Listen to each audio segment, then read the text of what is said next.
2014లో నేను ఒక పార్టీ ప్రారంభించినప్పుడు తెలంగాణ హైదరాబాద్లో ఆ రోజు నేను అనుకోలేదు ఏథెన్స్ కంటే పురాతనమైన నగరం అయిన మదురైలో ఇన్ని లక్షల మంది జనం మధ్య తమిళ్లో నేను గౌరవించే నా తమిళనాడులో నేను పెరిగిన తమిళనాడులో నేను ఇష్టపడే తమిళ సంస్కృతి నాకు సంస్కృతి బీజాలు పోసిన Tamil Nadu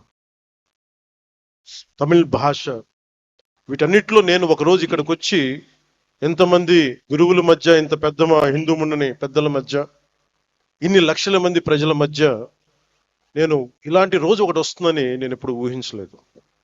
I hope you can translate. நான் 2014ல நான் ஒரு கட்சியை ஆரம்பிக்கும் பொழுது நான் ஹைதராபாத்ல தெலுங்கானால அரசியல் செய்யும் பொழுது நான் வளர்ந்த தமிழ்நாட்டில் நான் படித்த தமிழ்நாட்டில் ஒரு ஆன்மீக பூமியான ஏதென்ஸ் நகரத்திற்கு தொன்மையான நிகரான ஒரு மதுரை மாநகரில் நான் இந்த மாதிரியான இந்துக்களுக்கான ஒரு கூட்டத்தில் என்ன ஒரு சிறப்பு அழைப்பாளராக என்ன அழைத்து இப்படி நீங்க கௌரவிப்பீங்கன்றதை நான் நினைச்சு கூட பார்க்கல அப்படின்னு சொல்றார். ఆ సభ ప్రారంభించినప్పుడు నేను నాకు ఇష్టమైన ఒక తెలుగు కవి చదివాను. అది ఎందుకంటే నాకు సుబ్రహ్మణ్య భారతి గారి అచ్చమెల్లె అచ్చమెల్లె పోయం గుర్తొచ్చింది.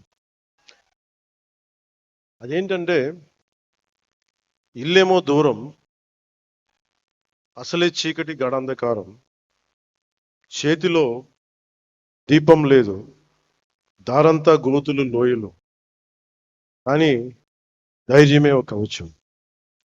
ఇది తమిళ్లో కొంత నేను చెప్తాను, దీన్ని కరెక్ట్ అయితే మళ్ళీ సార్ మీరు కరెక్ట్ చేయండి. பாதையோ இருட்டு,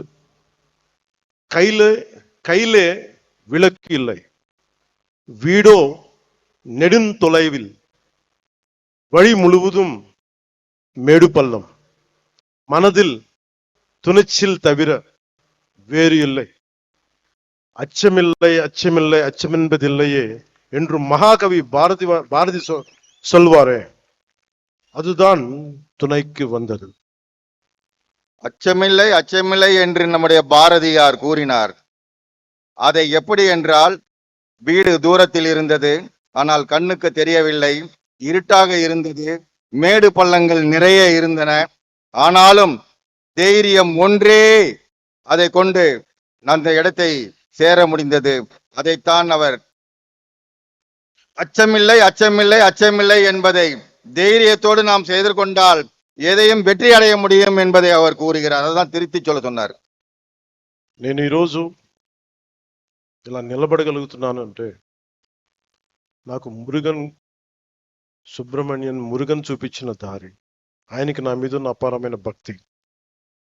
ఆయన చూపించిన దారి ఏంటంటే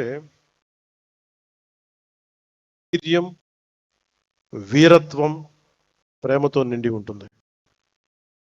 முருகன் என்னுடைய கடவுள், எனக்கு தைரியத்தை கொடுத்தவர் அவர்தான். அவர் கொடுத்த ஒவ்வொரு வழியையும் தைரியத்தையும் பார்த்துதான் இன்னைக்கு நான் இந்த இடத்துல நிக்கிறேன்றத சொல்றாரு அவர். మురుగన్ చూపించిన దారిలో నడిస్తే విజయమే వస్తుంది, మంచి కోసం మార్పే తెస్తుంది. முருகன் காட்டின வழியில நாம நடந்தா நல்லதே நடக்கும், வெற்றியே நடக்கும், நமக்கு எல்லாமே நல்லதே நடக்கும், வெற்றி தான் நடக்கும்ன்றத அவர் சொல்றாங்க. ఈ దారి కష్టమైనది కానీ బలాన్నిచ్చేది, ధైర్యాన్ని నింపేది, అనుకున్నది సాధించేది. இந்த பாதை மிக மிக கடினமானது, ஆனா இந்த பாதையை நம்ம கடந்துதான் ஆகணும். அதுக்கு முருகனை நினைச்சு நம்ம கடுமையாக போராடி நிச்சயமாக வெற்றி அடைய வேண்டும் என்ற నోకతోడ పోగணும்னு சொல்றாங்க. మనం వెళ్ళే దారిలో, మనం ఎంచుకున్న దారిలో శత్రువులు, అరాచక శక్తులు ఉంటాయి, భయపెడతాయి. కానీ వీరవేల్ వెట్రివేల్ మురుగన్ తోడుండగా మనకేంటి భయం? நம்முடைய பாதையில ராட்சசர்கள், கொடுமையான ராட்சசர்கள் இருக்கிறாங்க. அந்த பாதையில நாம போகும்பொழுது வீரவேல் வெற்றிவேல் என்று சொன்னால் அந்த ராட்சசர்கள், கொடுமையானவர்கள் ஓடி போய் விடுவார்கள் என்று கூறுகின்றார். మార్పు అనేది ఒకటి. ఈరోజు మనందరం ఇక్కడ ఉన్నాం, గ్యాదర్డ్ హియర్. కానీ మార్పుని తీసుకురావడం అంత ఈజీ, తేలిక కాదు. కానీ మనందరం కలిసికట్టుగా నిలబడి పోరాడితేనే వస్తుంది మనం అనుకుంటున్న మంచి మార్పు. நம்முடைய எண்ணங்கள் எல்லாம் நிறைவேற வேண்டும் என்றால் நிச்சயமாக நாமல் ஒன்றாக இணைந்துதான் இதற்கு இந்துத்துவலாக போராட வேண்டும் என்று சொல்கிறார். அப்படி ஒற்றுமையாக நாம் போராடினால் நிச்சயமாக நமக்கு வெற்றி கிடைக்கும் என்று கூறுகிறார். காலத்துக்கு பொருத்தமான எனக்கு பிடித்த திருக்குறள் ஒன்று உள்ளது. அந்த குறள் சொல்கிறது, சுண்டலிகள் ஆயிரக்கணக்கில் படை எடுத்தாலும் ஒரு நாகுபாம்பு பார்த்து சீறினால் போதும், அந்த எலிக்கூட்டம் காணாத போய்விடும். அதுபோல நமது எதிரிகள்